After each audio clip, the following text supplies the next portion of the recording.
Olá, boa tarde. Hoje a gente está aqui para uma conversa super especial, o nosso papo socioambiental, que vai ser com o Instituto Maranhão Sustentável. A Luzenice Macedo, né, vai estar aqui conosco, acho que já está aí nos acompanhando.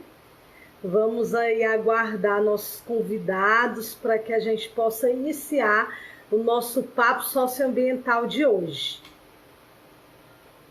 Essa é uma iniciativa do ICMBio São Luís, Instituto Chico Mendes de Conservação da Biodiversidade, que é uma instituição federal, né, do governo brasileiro, que tem a responsabilidade de cuidar do meio ambiente, das unidades de conservação federais. E nós estamos aqui em São Luís responsáveis pela gestão das 5 unidades de conservação, que são reservas extrativistas. Dessas 5 unidades de conservação, essas 5 reservas extrativistas, nós temos as 3 maiores reservas extrativistas marinhas do nosso país, um território aí de quase todo o litoral maranhense. Mandar um beijão aí pro pessoal que está entrando, né? Já já a gente vai iniciar aí convidando a nossa querida, né, Luzenice Macedo, que aceitou o nosso convite de hoje, para que a gente possa bater esse papo socioambiental.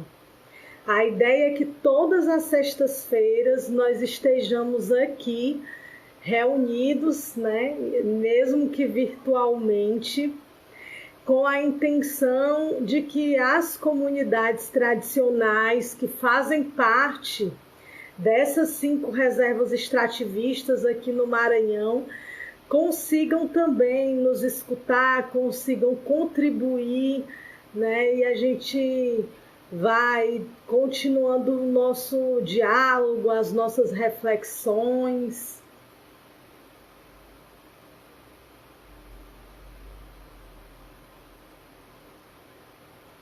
Vamos aguardar só mais um pouquinho para ver se o pessoal vai entrando. A gente está no início, né? Nossa inauguração, na verdade, está com pouquinho tempo. E nós estamos aí nessa fase de testes, mas muito felizes e empolgados da utilização dessas ferramentas, né? Inclusive o nosso papo de hoje, ele é sobre o meio ambiente e o novo normal, que é trazendo essa luz, essas reflexões do que a gente pode fazer de diferente, né, pela inclusão, pelo fortalecimento das comunidades, por essa geração desse protagonismo social que, envolvido na gestão, pode com certeza nos auxiliar, nos apoiar e fazer acontecer, né? A gente sabe que só os servidores, só os analistas ambientais não é capaz realmente de gerir, não é capaz de sozinho resolver os problemas. Então a gente precisa da sociedade, a gente precisa dos nossos parceiros, a gente precisa estabelecer elos de confiança.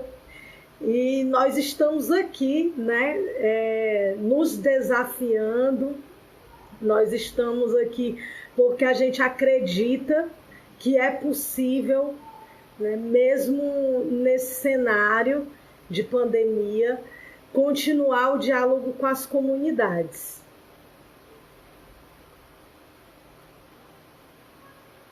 Eu vou chamar a convidada, né? Luzenice Macedo, a gente está convidando agora ela nesse momento. Olá, Karina. Olá! Olá, Luzenice! Tudo Primeiramente, bom? a gente quer agradecer imensamente por você ter aceito o nosso convite, né? O ICMBio São Luís fica muito feliz que você esteja nesse momento aqui conosco, né? Dando esse pontapé inicial, que é o papo socioambiental. A gente pretende fazer esse papo socioambiental todas as sextas-feiras. A gente tem um desafio gigante, que a gente está gerindo 5 reservas extrativistas, como eu estava falando agora há pouco. São 100 mil pessoas, né, envolvidas nessas 5 reservas extrativistas, 20 mil famílias beneficiárias e muito trabalho pela frente, né? E ter o Instituto Maranhão Sustentável como uma instituição que vem realizando atividades proativas, criativas, é extremamente importante o estabelecimento de parcerias. Então, seja bem-vinda. Muito obrigada, Karina. Estamos inaugurando, então, o papo.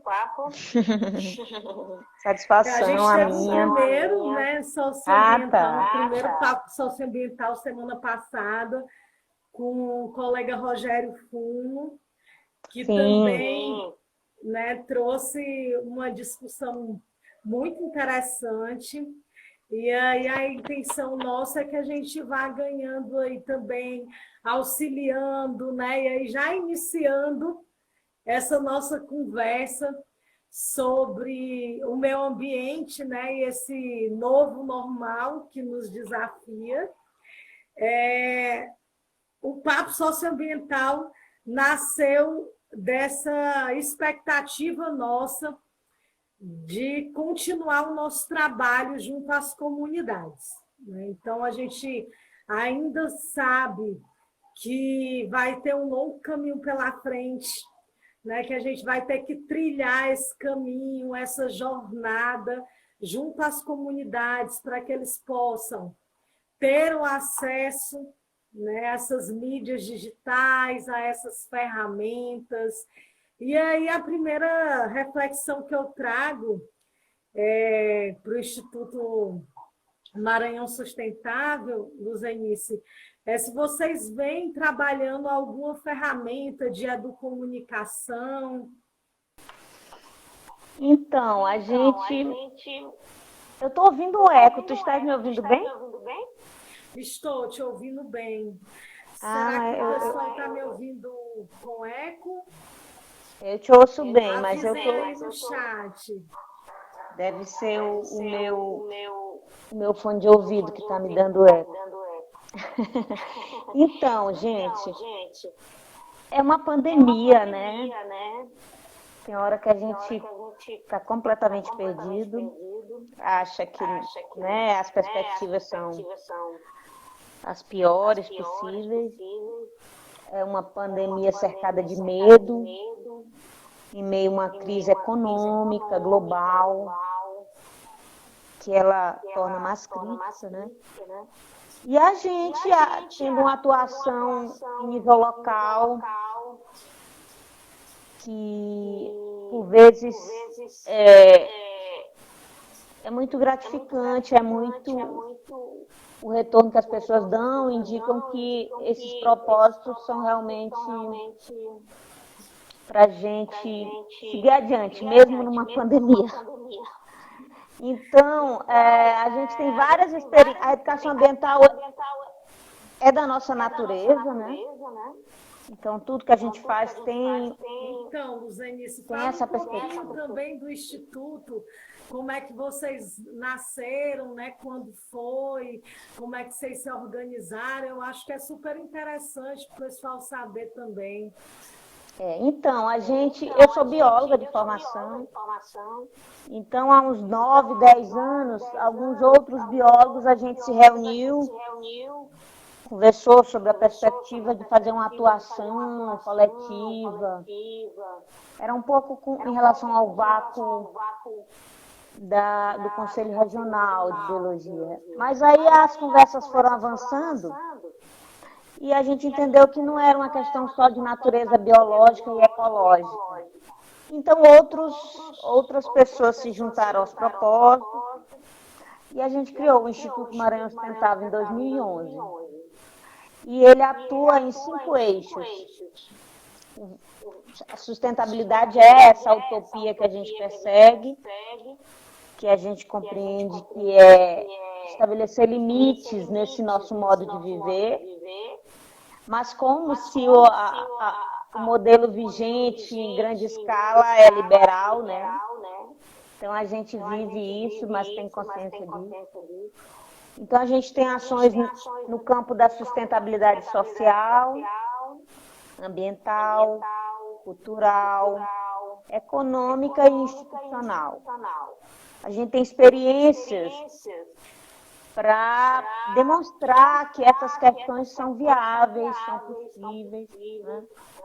E aí, no campo da educação ambiental aplicada, a gente tem várias experiências.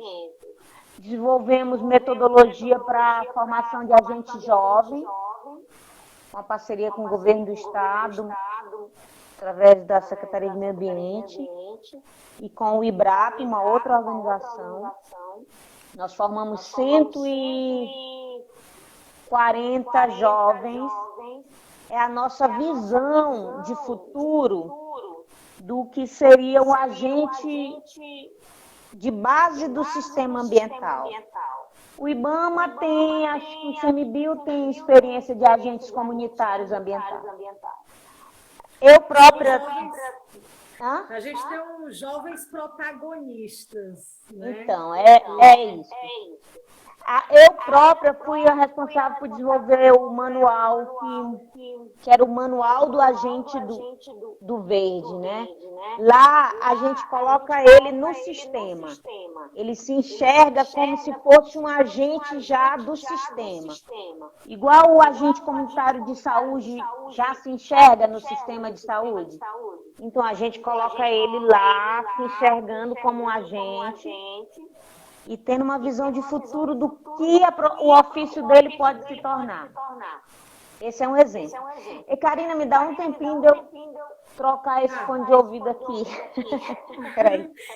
Enquanto isso, gente, a nossa conversa de hoje, né, sobre o meio ambiente, esse novo normal, tem um propósito da gente conversar um pouco dessa reconexão entre o homem e a natureza, né? A gente ressignificar essa relação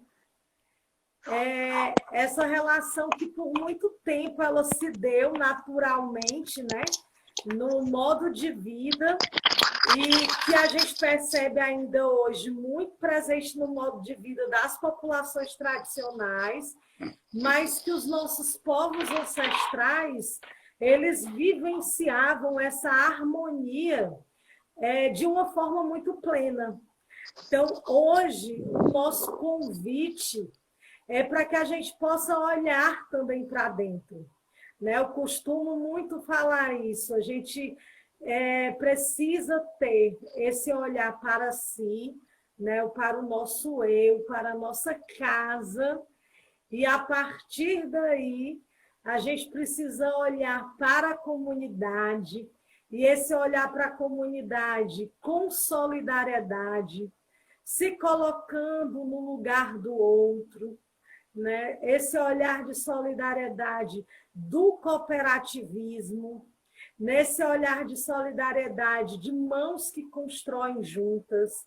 E aí a gente tem diversas ações extremamente importantes acontecendo, que eu acredito que elas tragam para a gente muita inspiração, né?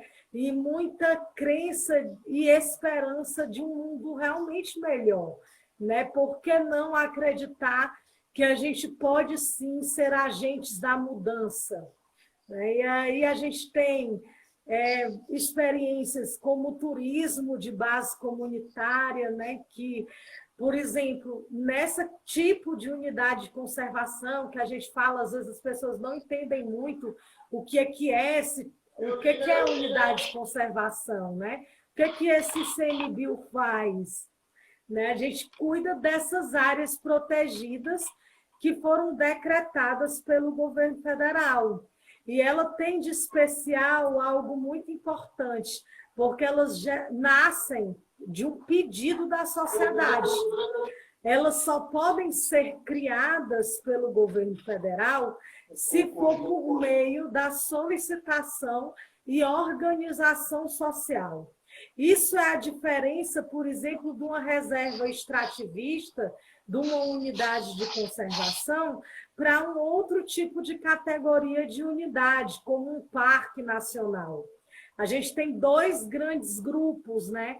Um grupo que é chamado uso sustentável, que aí ele visa essa conciliação e essa harmonização entre o homem e a natureza, e esse tipo de grupo permite que o homem ele esteja dentro dessas chamadas unidades de conservação, ele esteja dentro dessas áreas protegidas, e a gente tem um outro grupo que são chamadas de unidades de proteção integral, que aí é o uso indireto, né? As pessoas não podem morar lá dentro, elas podem usufruir daquele espaço, daquele ambiente, daquele patrimônio natural, mas não podem morar lá. Então, basicamente, essa é a diferença.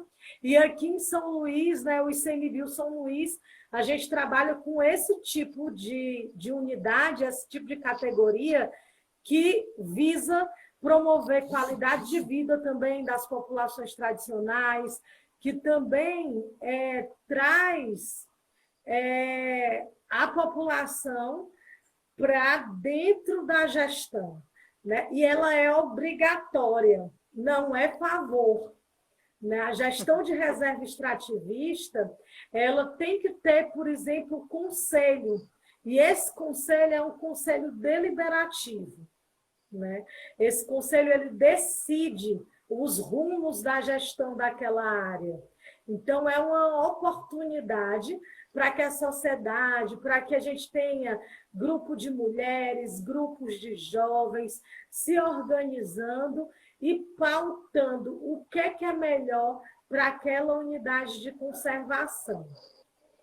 E aí, diante disso, né, o Instituto Maranhão Sustentável, a gente acredita muito que essa parceria possa nos auxiliar, possa auxiliar esses jovens que estão na reserva extrativista, né, nessas 5 resetes, possa incentivar, inclusive, outros grupos organizados de pescadores, de mulheres, não é isso?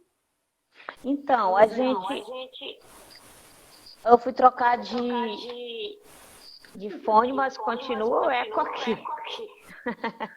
Deixa eu tentar tirar agora aí. É engraçado que eu estou te escutando super bem, Luzenice. Mas eu fico me ouvindo duplamente.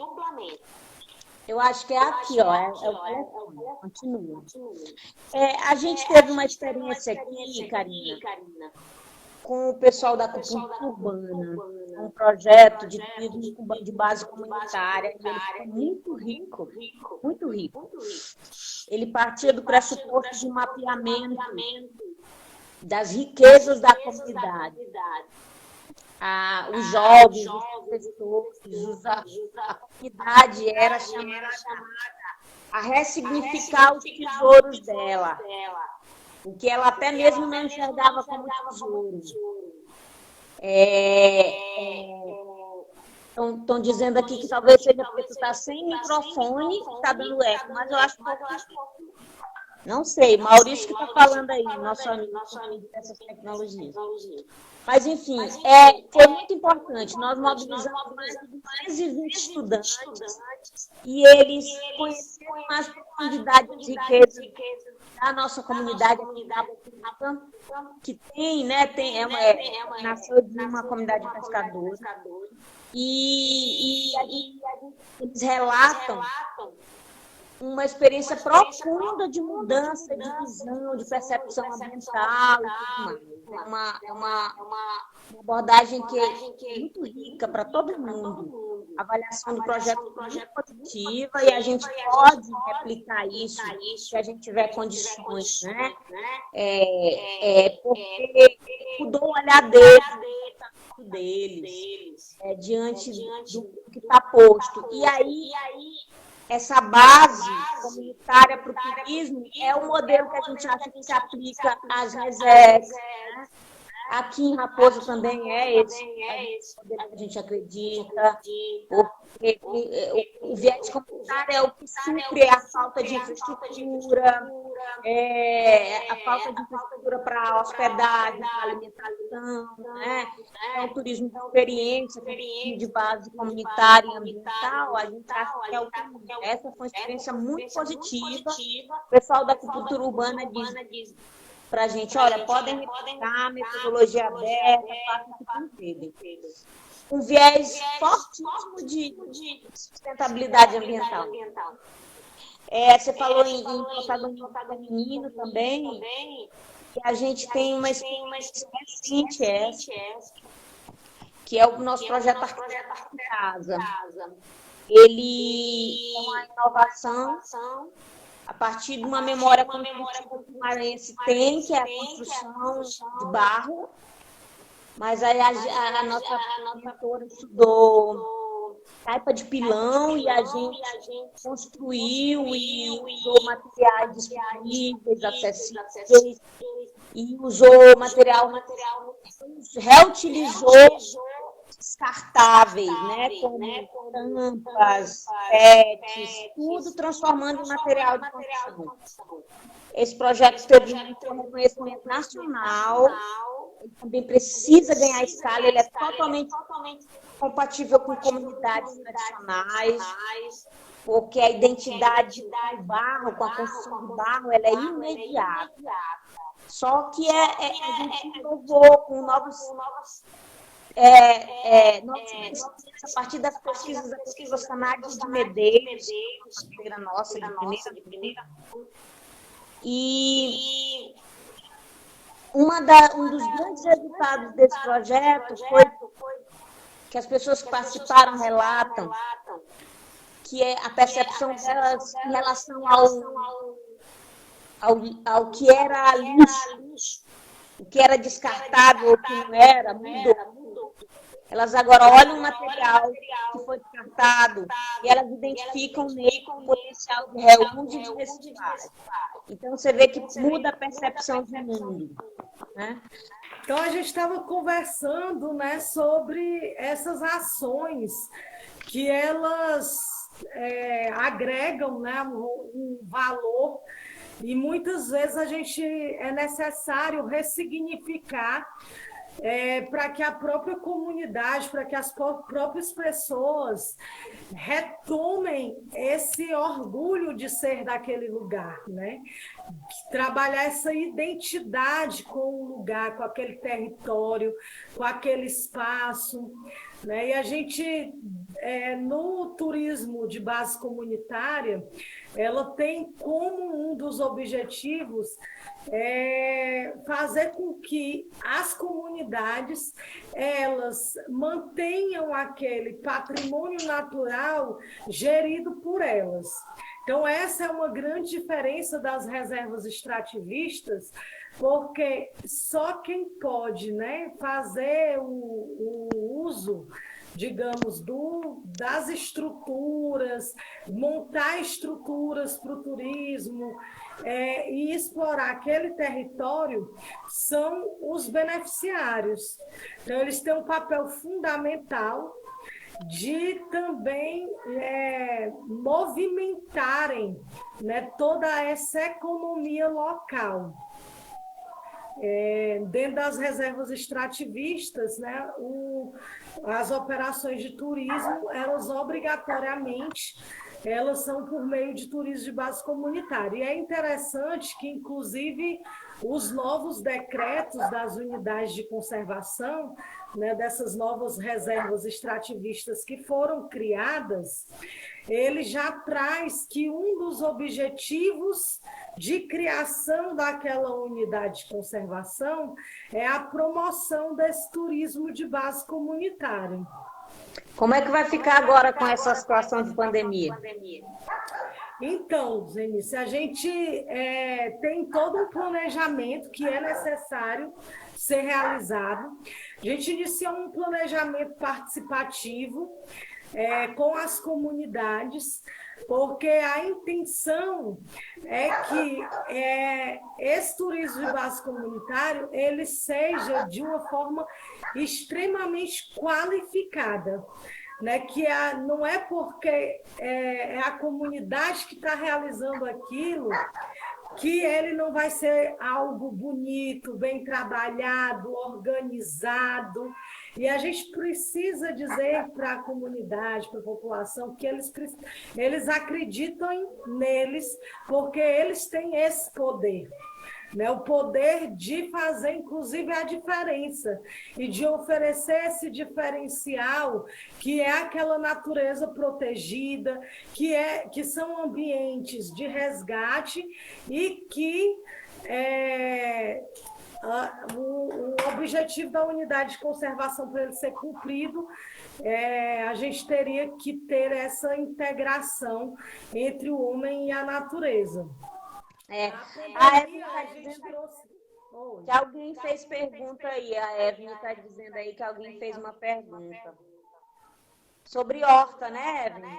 Plantas e viveiros de planta nativa. Olha, a gente tem aqui um projeto elaborado. Aqui a gente está perto de um cinturão de horta, né? Mas a gente ainda não conseguiu se envolver no processo de produção de hortas como a gente gostaria. A gente já dialoga e tal. Eles ainda usam muito agrotóxicos, né? E a gente queria poder influenciá-los no sentido de uma transição para hortas orgânicas, né? A gente ainda não conseguiu. E a gente tem um projeto desenvolvido, elaborado, um processo de captação de recursos, a gente chama Guardiões Guardiões da Água. Ele é um projeto de restauração ecológica, né? A gente tem uma vizinha aqui, que é a Daniela Celentano, é nossa parceira, e a gente desenvolveu com ela, engenheira florestal.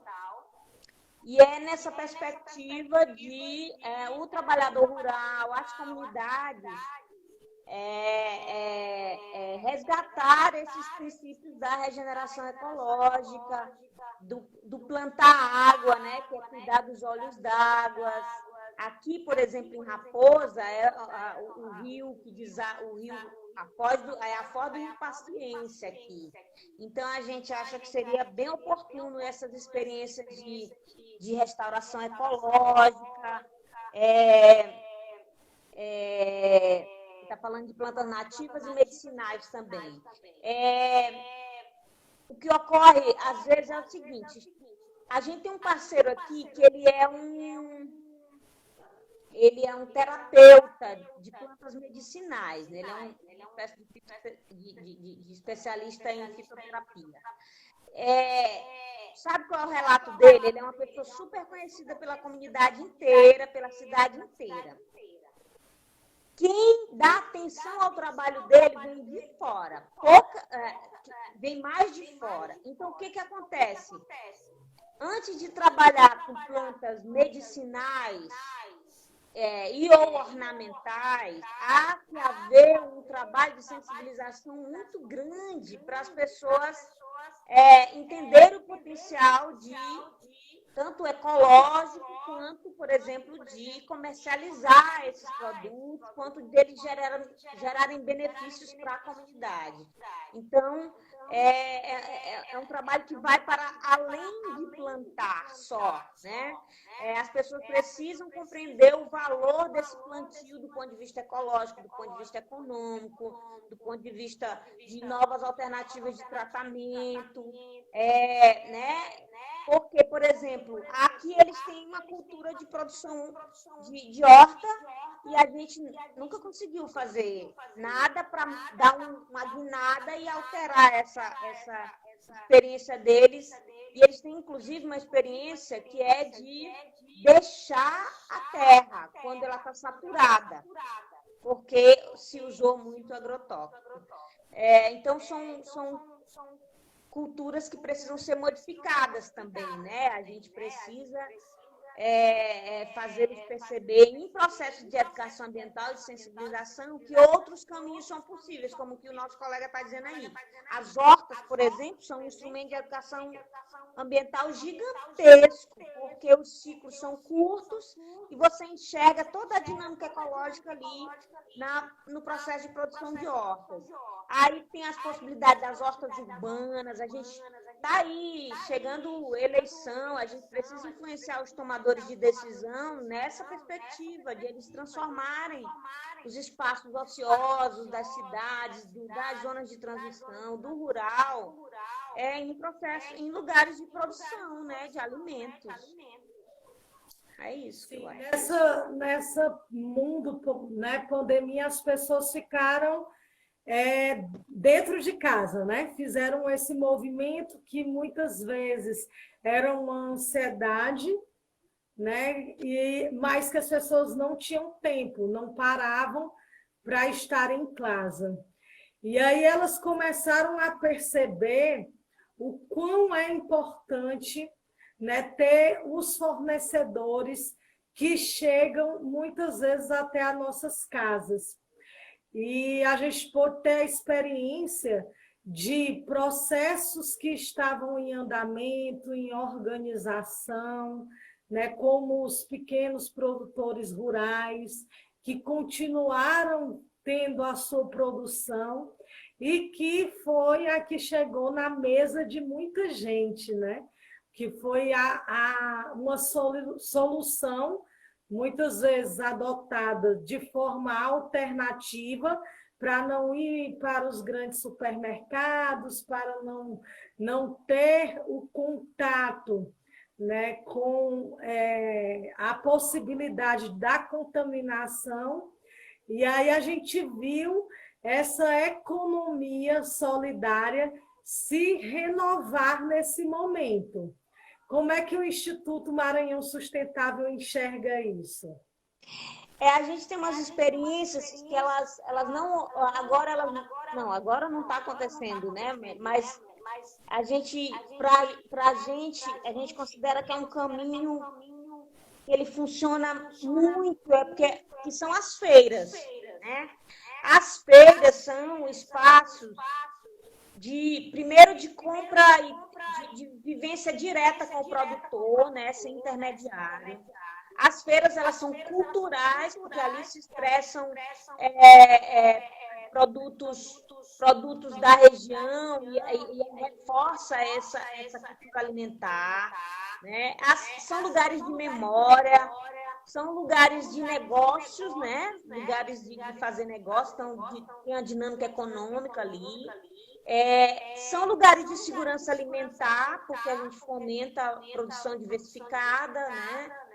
A gente desenvolveu dezenas de edições de feiras, mas aí a gente não conseguiu parcerias com a envergadura que a gente gostaria.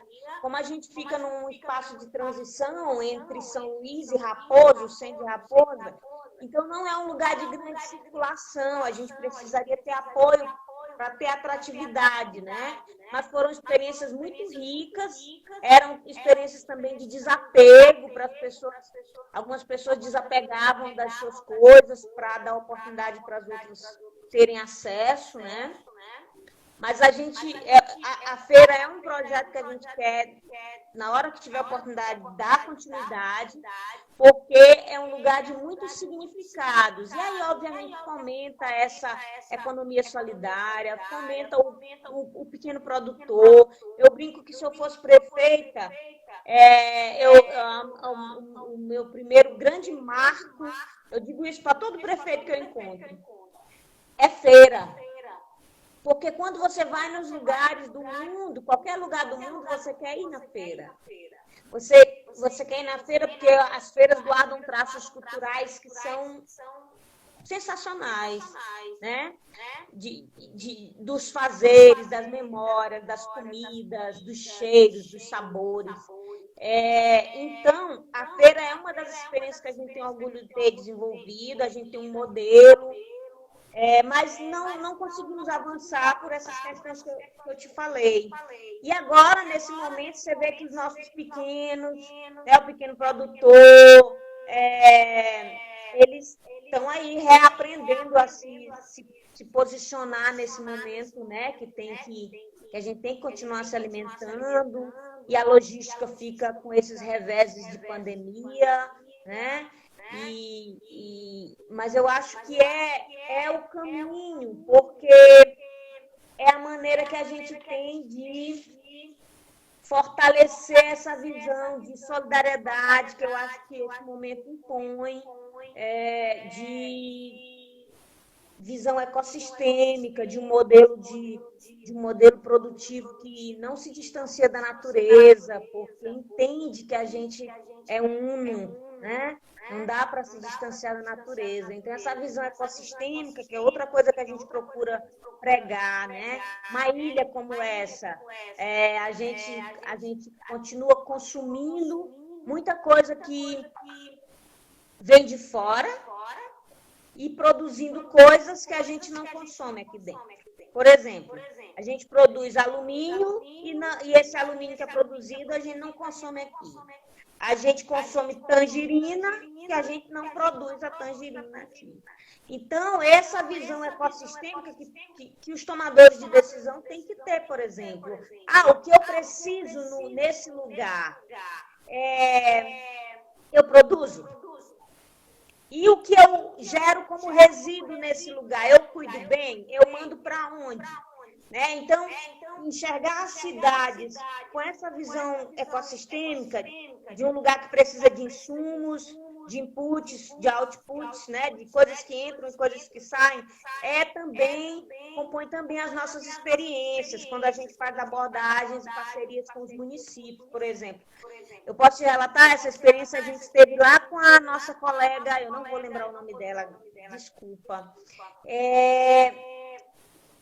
Lá nas ilhas de Cururupu. De processo ponta a ponta, né? Como é o nome lá em Guajarutiba. Né? Lá em Guajarutiba, a gente levou essa visão e a gente ficou impressionado com quem mora numa ilha enxerga bem a ilha numa perspectiva ecossistêmica. Não a ilha como São Luís, a gente já perdeu essa visão. Mas quem mora numa ilha pequena, tu troca 10 minutos de prosa com o morador, ele sabe o que ele tem que trazer de fora e o que ele produz, as quantidades. Então, essa perspectiva ecossistêmica a gente precisa resgatar, né? Porque o fato de não é fora, né? Você tá tudo dentro, né? Você não joga fora, nada né? fora, né? O fora não Essa existe. reflexão é algo que vem, que é recorrente, e aí a gente traz também essa questão do saneamento, né? Das alternativas, da permacultura.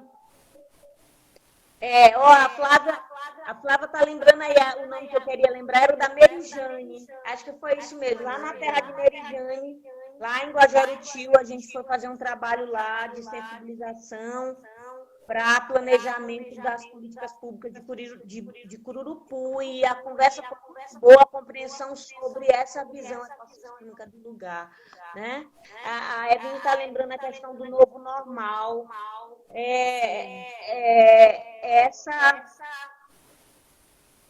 Essa questão aí que a gente que já está com essa vivência, né? A gente já questiona esse modelo que era considerado normal, mas normal para quem, né? É um modelo exploratório, é um modelo que imprime desigualdade, é excludente, é altamente exploratório dos recursos da natureza. O pessoal tá lembrando aqui do nosso pessoal do ICMBio, né? Que bom!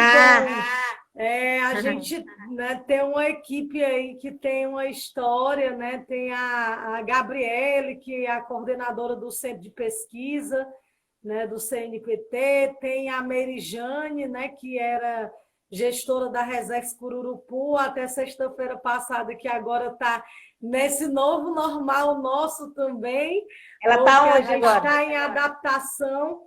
Nós agora somos núcleo de gestão integrada, né? Aí a gente chama ICMBio São Luís e é um novo gerenciamento dessas 5 Resex. Entrou quem? Resex Cururupu, Resex Quilombo Freixal, Resex da Baía do Tubarão, que é nova, né? Que pega Humberto de Campos e Catu. Resex Itapetininga, que é lá no município de Bequimão, e a Resex Arapiranga, Tromaí, Luiz Domingues e Carutapera. Então, essas 3 últimas que eu citei são novas, né? Eu estava como gestora da Resex da Baía do Tubarão e da Resex Itapetininga. Desde sexta-feira passada, estou gestora do ICMBio São Luís e com essas 5 Resex. E aí a gente mantém a equipe com a Laura, né, também lá da Resex Cururupu, com a Merijane, com o Rogério Funo, só que agora o ICMBio está se organizando de uma forma diferente, onde vai ser interessante também, porque a gente vai estar trabalhando por áreas temáticas, né?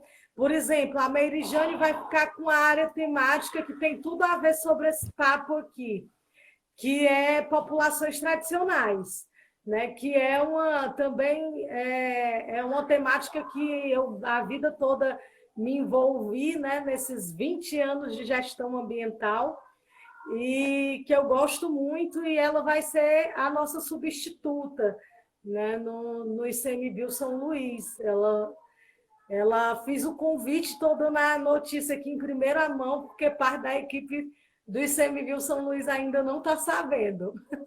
Mas como começou todo mundo aqui a lembrar do pessoal, agradeço.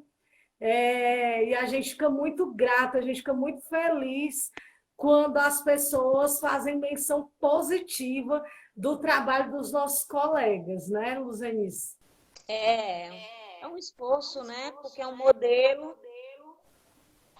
É outra luta que a gente tem que ter, né? De imprimir consciência nesse novo normal sobre a importância de se conservar e regenerar a natureza de forma que isso garanta a continuidade da vida saudável, né? O planeta adoeceu e todo mundo adoeceu junto, né? Ó, Flávia vendendo o peixe dela aí, ó, Floresta dos Guarais. E todo mundo adoeceu junto, né? E agora a gente está tendo que lidar com esse novo quadro e tem que aprender a lidar com tudo isso.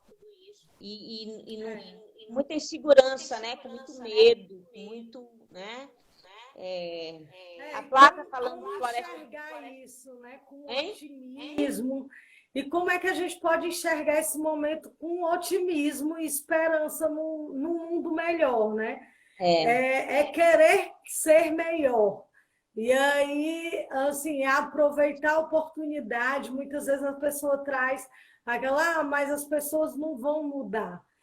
Mas a gente tem que acreditar sim que vão mudar. A gente já acreditava, né? Quem trabalha com o meio ambiente já acreditava que as pessoas são capazes de mudar mesmo antes da pandemia. E agora, então, que elas estão sendo tocadas de uma forma diferente, nós também temos que dialogar e conversar com a sociedade para tocá-las com os elos de afeto, né? Esse elo de afeto, desse resgate, exatamente dessa conexão que todos nós precisamos, que é da natureza. Né? O homem ele é indissociável da natureza. A gente é um elo que nós precisamos sustentar. Né? Nós só conseguimos sobreviver se a gente conseguir manter esse equilíbrio, essa harmonia.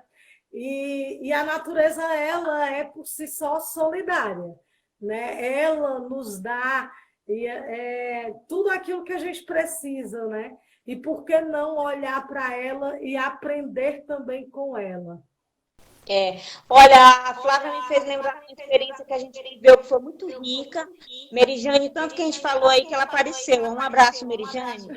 A Flávia Cantalamessa, a gente viveu uma experiência, porque o nosso trabalho do Instituto também é influenciar a política, né?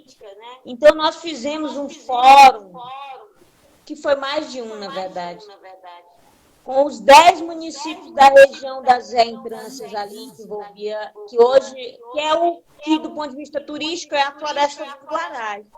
E a gente, as prefeituras participavam diretamente do processo e, de alguma forma, elas mudaram a percepção sobre a importância do turismo na região e o quão ele demanda uma visão para aquela região, uma visão de conservação da natureza, né? Porque as atratividades da região estão associadas à cultura, né? Às experiências e fortemente vinculadas ao meio ambiente. Uma experiência muito rica. Foi daí que o pessoal de Cururupu, através lá da prefeitura, chamou a gente também para fazer um outro processo de debate com o município inteiro para planejar as políticas públicas. Então, a gente também faz esse trabalho de influenciar até a hora que a gente ganha escala, né? Que é um desafio das organizações sociais, Karina.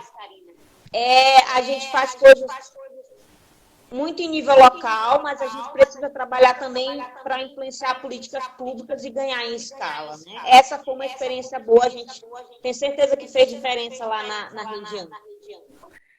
Então, Luzenice, a gente está indo aí para os nossos 8 minutinhos finais, né? Acho que foi um papo bem leve, bem tranquilo, como a gente propôs, né? Ficaria conversando com você aí, mas por horas, né? Você é super agradável, muito bom estar mesmo com você. E aí, pessoal que tiver alguma pergunta, colocar aqui no chat para a gente. E para que você também possa ir fazendo suas considerações finais. Então, tem aí alguma pergunta? Nossos companheiros fizeram alguma pergunta? A Evelyn é que está ajudando aí nas perguntas. Olha, a gente está agora com o desafio que a pandemia impõe, que é construir essa nova cidadania ambiental, né? Que é uma coisa que não é novidade para nós, mas que precisa ser internalizado por mais pessoas, né? Precisa ganhar o mundo. Uma cidadania que seja centralizada no bem viver, nos viventes, e não seja submetida só aos arranjos econômicos e políticos. É o contrário, né? Ela é centralizada no bem viver, e daí decorrem os arranjos políticos e econômicos para o bem viver. Esse é um desafio global, é um desafio que se impõe na pandemia, porque a gente precisa especialmente cuidar dos mais vulneráveis, cuidar dos que estão em extinção, tanto os povos quanto os outros seres viventes. São desafios que a gente já conhecia, para quem milita no campo ambiental, para quem pesquisa, para quem atua, para quem é ativista, já tem essa consciência, mas agora ela parece que é urgente, né? Ela se coloca no campo de maior urgência para que a gente restabeleça a saúde no planeta, né? Se é que isso é possível. O PH está perguntando aí se existem eventos turísticos ou esportivos nas unidades. Existem sim, PH. Aqui a gente tem, né, nessas 5 reservas extrativistas, um ambiente belíssimo, né, um patrimônio natural maravilhoso, de praias, assim, com comunidades tradicionais e que realizam o turismo de base comunitária, né? Então, as pessoas que procuram esses locais, elas ficam hospedados nas casas ou pousadas comunitárias, elas vivenciam o dia a dia da comunidade, né? A comunidade organiza os seus roteiros e convida para que a pessoa tenha opções de aderir a determinadas atividades realizadas naquele ambiente, tanto atividades culturais quanto atividades de trilhas na natureza. Existe, por exemplo, na Resex da Baía do Tubarão, uma iniciativa com canoísmo, né, que é algo que já é cultural deles, de fazer passeios em alguns ambientes naturais, que eles também têm reverência aos cenários. Então, é um turismo, são atividades turísticas que ocorrem e que elas trazem o benefício tanto para quem está vindo visitar. A gente sabe que tem muita gente no exterior, no nosso país, que valoriza esse tipo de turismo, né, que alguns chamam de ecoturismo, turismo ecológico, mas que para a gente é o turismo de base comunitária, nas reservas extrativistas especialmente, porque ele tem todo um regramento, ele tem toda uma especificação para que possa ocorrer. Né? Ela é incentivada, é uma atividade econômica incentivada e que o ICMBio também tem o papel de preparar as comunidades para estarem recebendo as pessoas para usufruírem desse ambiente preservado, protegido por elas, né? A gente acredita muito que a comunidade ela tem esse poder de cuidar, né? Ela cuida em ambientes que tem gente, em ambientes que não tem gente, às vezes o ambiente que tem gente ele fica mais conservado do que aqueles ambientes que estão ali fechados e que aí alguém vai lá e retira e extrai de uma vez só. Né? Então, a gente trabalha muito para que haja essa sustentabilidade, para que as pessoas se sintam pertencentes ao seu território. Luzenice, se você quiser também falar, o PH, a gente tinha trazido um pouco no início, o PH, essa atividade, né, que é o turismo de base comunitária. Ao Alexandre, vou mandar um beijo, que é meu marido, está lá no Pará, em atividade de fiscalização, hoje é dia dos namorados. Te amo, meu amor.